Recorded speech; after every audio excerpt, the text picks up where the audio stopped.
comment dire, qu'il y a un succès phénoménal. Moi, je le vois, je vois les familles heureuses qui appellent et qui voient leurs enfants étudiants à l'étranger, au Canada, aux États-Unis, en Europe. Je vois tout ça.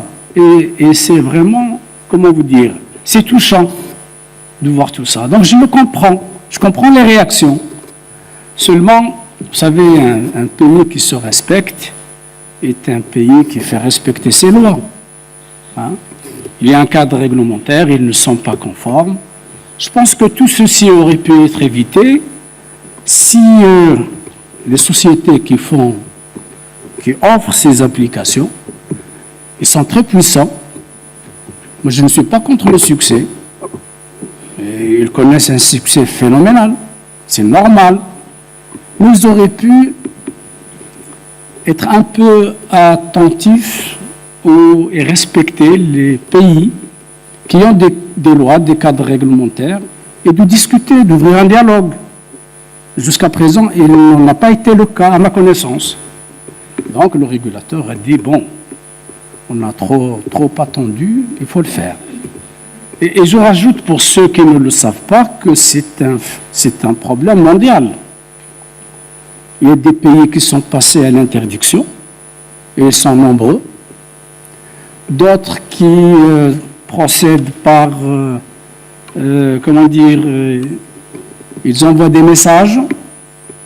Récemment, la France, à l'initiative de la commission, comment on appelle ça, la CNIL, ils posent la question à Facebook, qu'est-ce qu'ils font des données nominatives de leurs clients en France?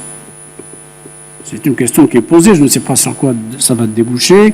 Je crois qu'ils leur ont donné un délai de 3 mois peut-être. Et au Maroc, nous avons aussi la CNDP qui peut s'interroger sur l'usage fait par les données nominatives des Marocains. C'est possible. Donc, dans tout ça, quelle position prendre? La position, c'est que, à mon avis, c'est qu'il faut qu'il y ait un dialogue de la part, initié de la part des opérateurs de ces applications, et qui puissent dialoguer avec le Maroc et dire, voilà, on le fait, qu'est-ce que vous voulez? Ils ne payent pas d'impôts ici, et c'est gratuit pour eux, pas d'infrastructure.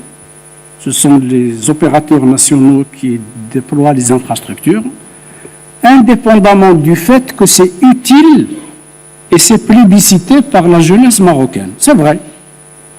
Il y a des pays qui ont été, comme la Chine par exemple, il l'a interdit, mais il a mis en place des applications nationales. J'espère que cela va pousser soit, qu'il y ait un dialogue avec ces compagnies internationales puissantes sur le sujet, soit de pousser à ce qu'il y ait des efforts et des investissements pour créer des solutions alternatives. Voilà. C'est à mon avis une réflexion que je donne à chaud, Fed.